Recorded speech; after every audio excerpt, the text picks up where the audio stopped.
Not to mention any names, but Miss Nave's younger sister went home and thought about it.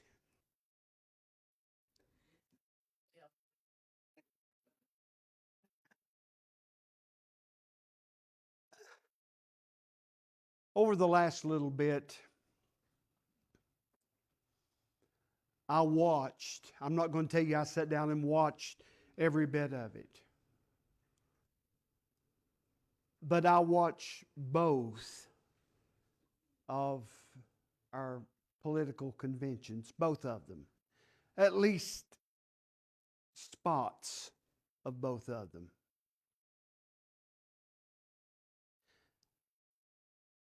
I watched the RNC, the Republican National Convention. Then I watched also the DNC, the Democratic National Convention.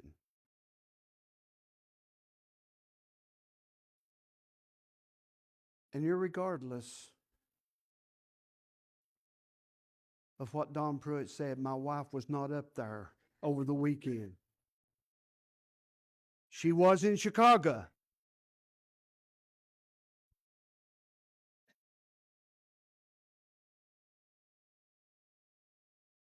I think, to be honest with you, it may be what prompted the message.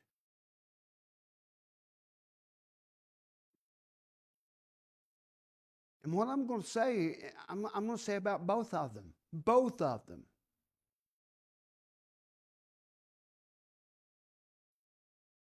Almost everything I watched was just hate.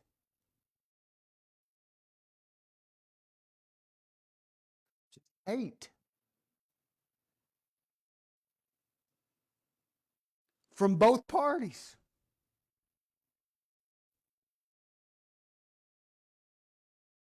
Now, if you have a strong passion concerning political views, I get that. That's really nothing new. I've been around a while. I remember Eisenhower.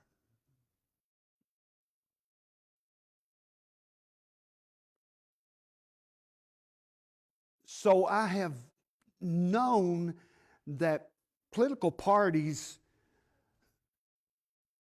are going to be in disagreement.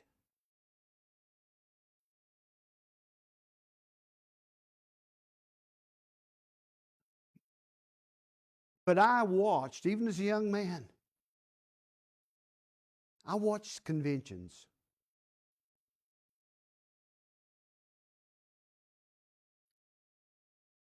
And I don't ever remember this hatred, this anger.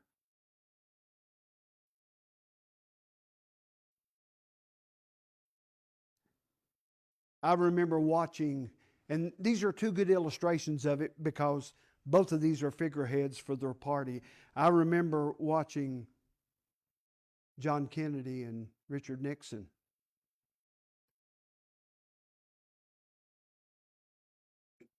Two very intelligent men who had very opposing ideology politically.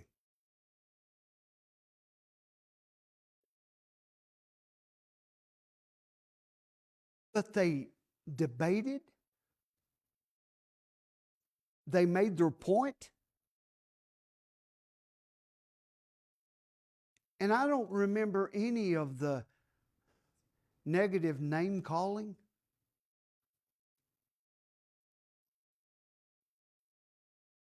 And to me, that's the way it should be handled.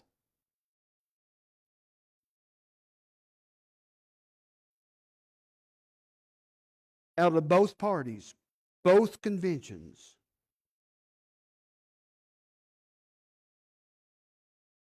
I saw much more negativism. And even when either one of them wanted to make a point as to why they believed what was best for this country, instead of stating it,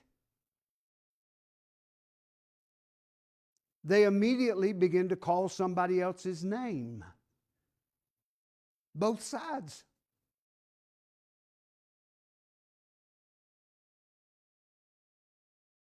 And had I not already pretty much come to this conclusion, I become more entrenched. And quite frankly, not liking politics.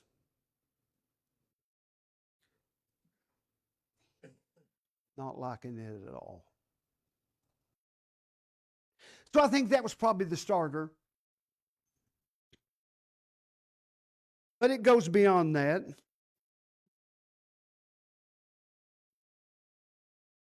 You go out in everyday life,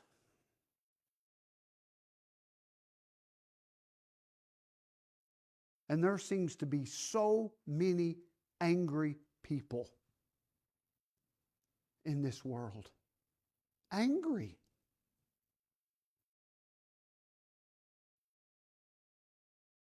Why? An uncontrollable temper.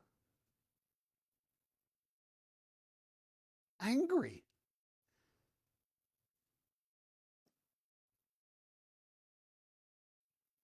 And they used to say it was just old people. I see angry young people today.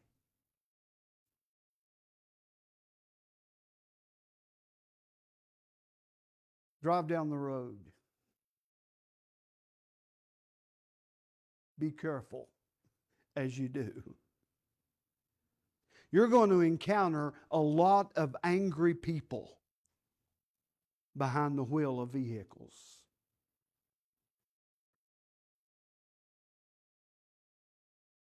There's so much of it.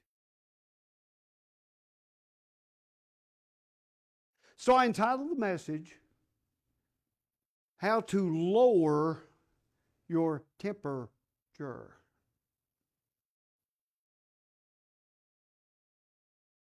Proverbs chapter 16. It's on the screen. Verse 32. He who is slow to anger is better than the mighty. And he who rules his spirit than he who takes a city. That's an interesting verse. Because really at the backdrop of that, it's talking about someone who is powerful.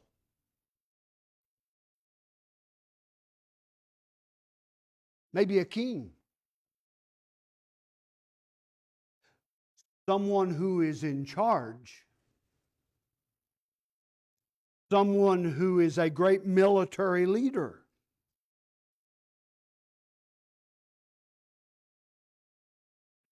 Someone who calls all the shots.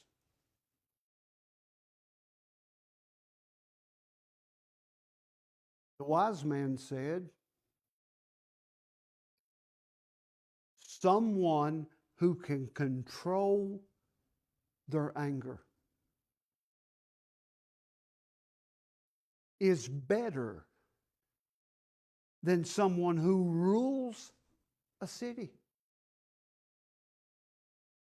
who commands a nation.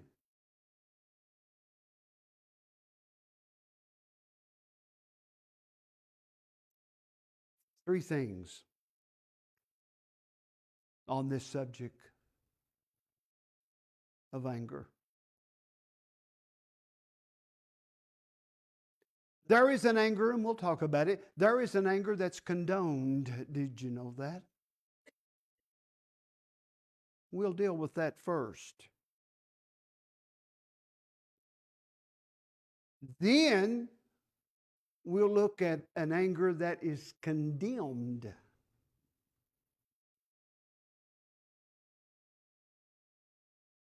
Then we'll close with an anger that's controlled. Condoned,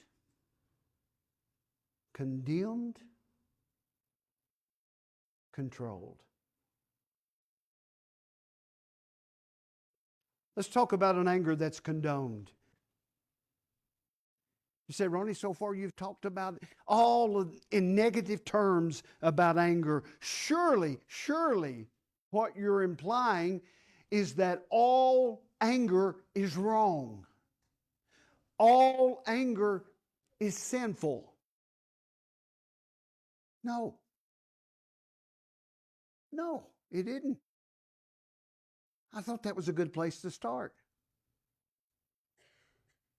Condone means allowed. There is an anger that is allowed, condoned. I thought a good place to start is to remember God's viewpoint on anger. Do you know that God had something to say about anger? Do you know that God displays anger?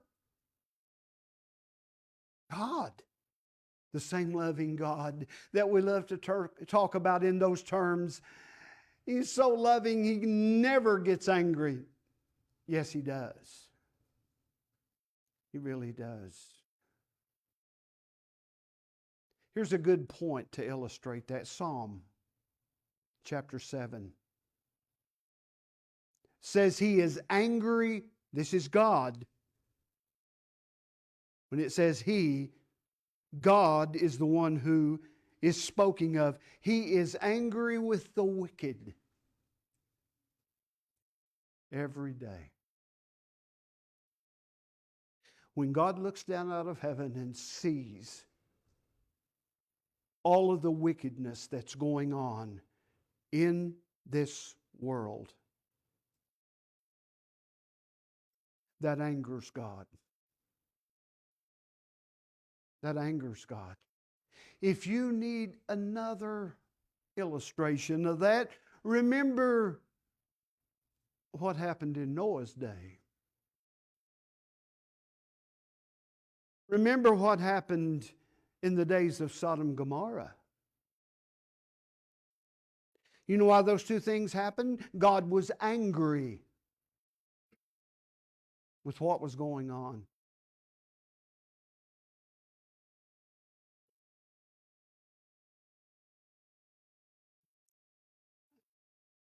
I read,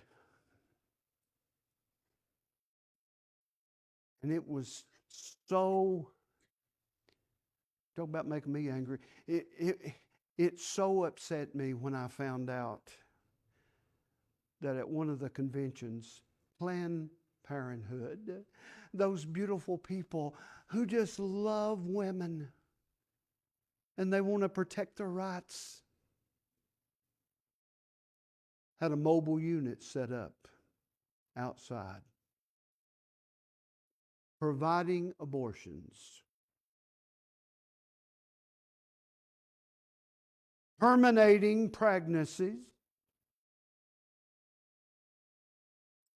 because someone got pregnant and they didn't want to be pregnant, and this is how they were taking care of it. Kill the blob of tissue.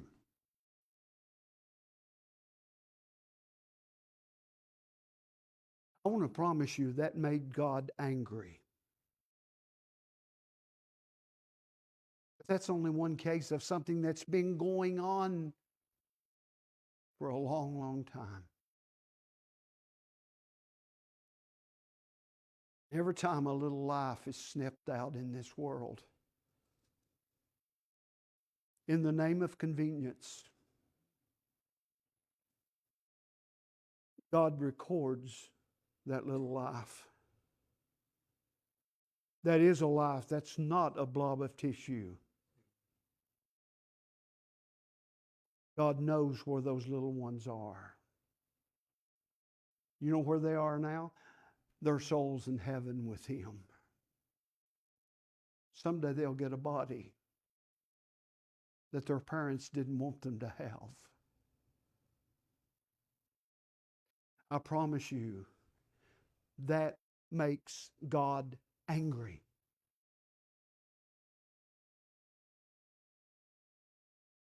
Why is anger condoned? Well, for one thing, God gets angry. Here's the second thing. There are cases in which the Bible actually encourages us to be angry. I've already expressed mine. That made me angry when I heard about that. Angry. Was it anger that led to a point where it was sinful for me? No. No. Paul's writing to the church at Ephesus, and he says this, and make note of this. He said, be angry and do not sin. He's writing to a church. He's telling the membership in that church, there is a time to be angry. And if that anger is justifiable, it is not sin. Be angry and do not sin. And when you see everything that's going on in this world, to be honest with you, it should make children of God angry. It should raise our temperature. So there is an anger that's actually condoned. God gets angry. And in some cases, He not only permits, but He encourages us to be angry. Now let's move farther. Because we must condition that with the fact that there is an anger that's condemned. And I'm going to be frank and honest with you. This anger is much bigger than the one that we just talked about. Condemned. This is what I call self-centered anger. Self-centered anger. That anger is wrong. Why? Why? First of all, because it's dumb. Self-centered anger is dumb. Proverbs 14, verse 17. A quick-tempered man acts foolishly. You ever know that individual? And they just go off. Anything sets them off. They get mad quickly. They have a short fuse.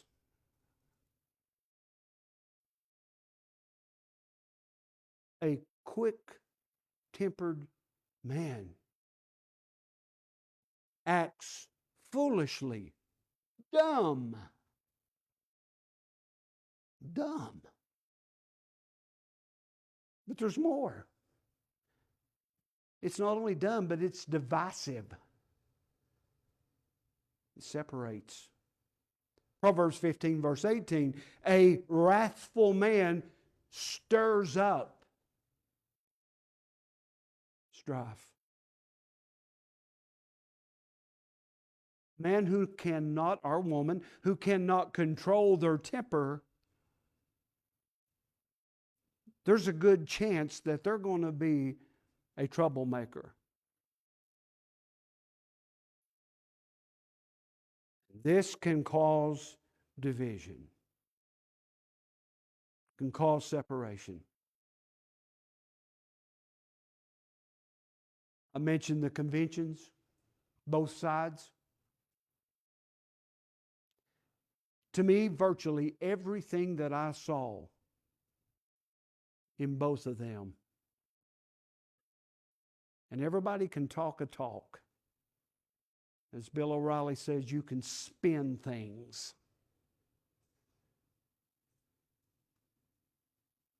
But I didn't see anybody really projecting unity. It was more about division. I don't think either one of those conventions would have done anything whatsoever to bring a people together in this nation. I didn't see it. Now, depending on which one you watched, it may support your view. I did that for years. I'm very conservative in nature. So I just watched everything that I thought was conservative and I just turned the other off. And I found out that's dangerous. You can actually find out things by listening with a very open mind to what someone who differs from you has to say. I think that's wise. I think that's wise politically. I think it's wise in the church. A person who does not control their temper can cause division. It happens in a nation, and unfortunately, it happens in churches. It's dumb. It's divisive. And it's destructive. Proverbs 19, verse 19. A man of great wrath, that's anger, will suffer punishment.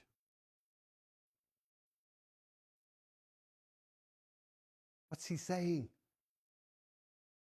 Someone who continues to spew hate and venom,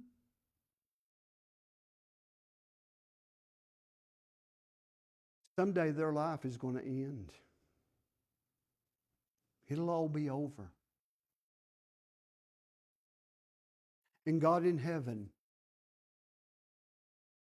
knows every one of those vengeful words and those statements. Every single one of them. And it will lead to destruction.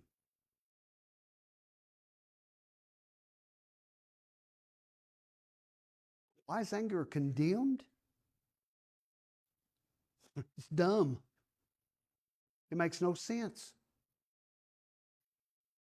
It's divisive. It separates people. And in the end,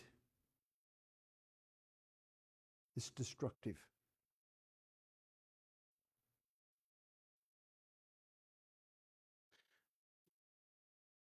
I fear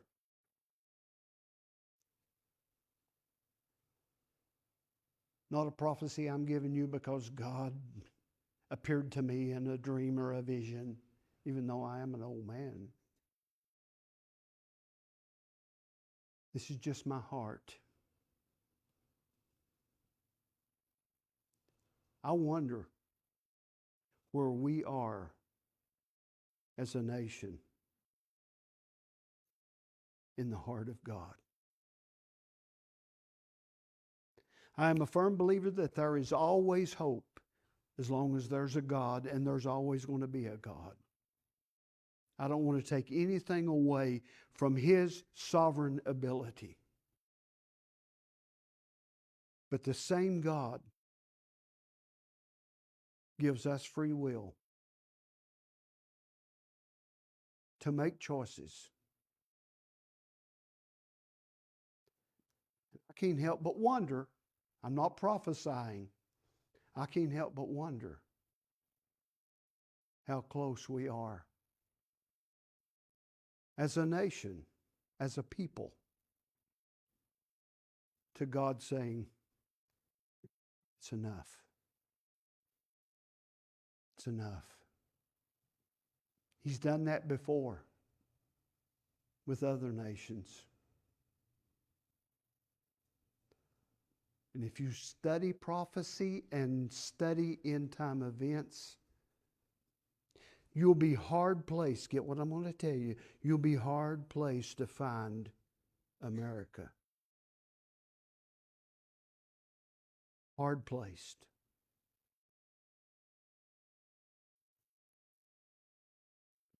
Let's get to the real best part.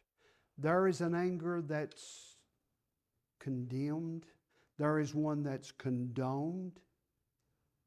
And there's also anger that's controlled. Up until now, it's just been such a negative picture. So let's close by looking at four of them. Four ways that we can control this beast called anger. They're very, very simple. Very simple. Nothing great theologically, just very, very simple. Here's the first one. Think before you speak. Think before you speak. James chapter 1 tells us to be slow to wrath. The word means anger. Be slow. I talked a moment ago about a man who is quick-tempered, or a woman. Short fuse. This is the counter of that. Since anger is an emotion, and we are all emotional people, he said, be slow. You know how I think we can do that? Think before we speak. You know what we do most of the time? Someone crosses us and we don't like it. You know what we do? We just go right back at them, right? We just throw it right back at them. That is not being slow to wrath. I've told you this before. I'll tell you again. There's been times in my life that I have said things off the cuff, spare the moment. I have blurted out things. And almost instantly, I regretted it. But I had already said it. And those things are hard to take back. Think. Use what God has given you. A mind. Think things through before you say them. It'll help you. Number two, straight from Facebook. Don't be a drama queen or king. We talk about drama queens. I know a whole lot of drama kings as well. Drama. Proverbs 19, verse 11. The discretion, and the word means prudence. Be prudent. The discretion of a man or woman makes him or her slow to anger. And his glory is to overlook a transgression.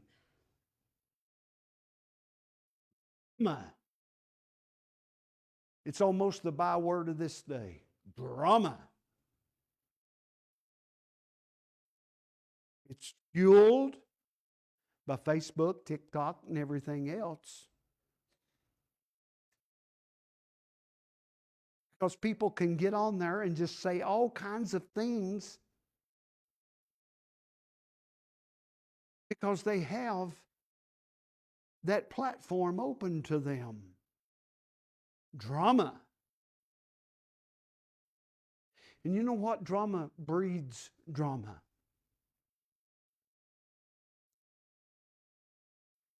You look at parents who are drama queens or drama kings. You look at them, almost without fail, if they have children, the children are going to be the same way. Although probably worse.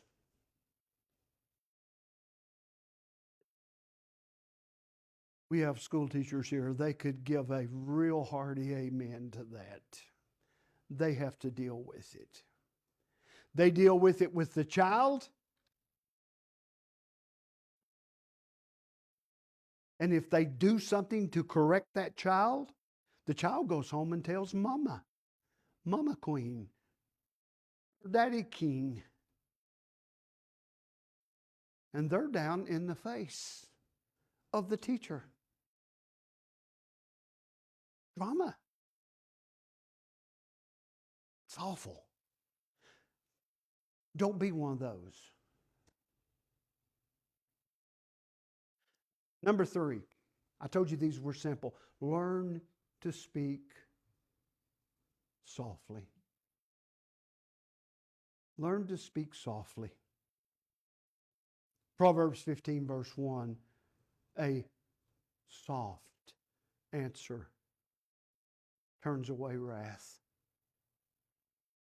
And here we go back to the conventions.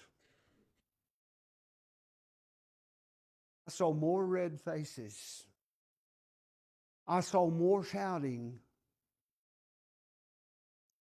on both sides of the aisle.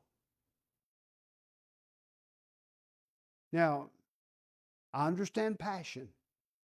I get that. But I didn't really see passion there. I saw more anger. Anger. You say you're a good one to talk. Preachers have done that for years. Sure, we have. I get that. I don't want you to ever think in anything I preach or anything I say, I'm preaching it and saying it because I'm mad, angry. If I ever get to that point, I'll get out of what I'm doing. I'll start doing something else. We're to preach the Word of God and the truth of God and let the Word fall. But to do it in a hateful, angry way, the problem isn't out there. The problem's right here.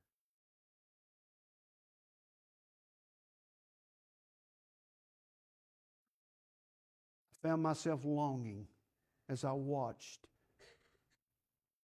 snippets from the convention. Someone just coming up in a very calm way and just saying,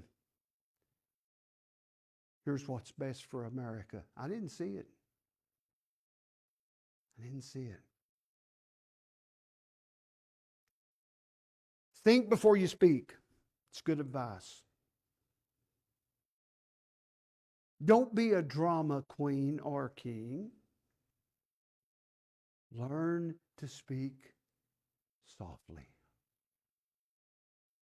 Here's the last one. Avoid angry people. Yeah, that's scriptural. Proverbs 22, verse 24. Make no friendship with an angry man. Wow. And with a furious man, do not go. Don't carry on a relationship with someone who is angry all the time. They're furious all the time. God says, stay away from them. Tell them about Jesus. Tell them you're going to pray for them and get away from them. Because they will have a way of making you just what they are. And that's not good. Anger, temper.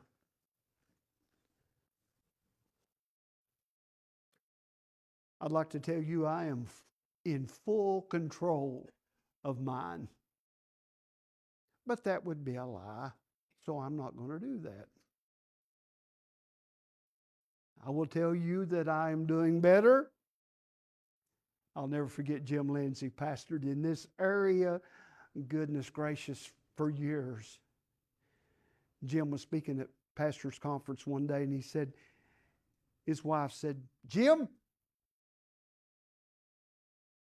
as men get older, as preachers become more senior, one of two things happen. They either get sweeter or they get meaner. And he said, she looked at him and said, guess which way you're going? I'll never forget that.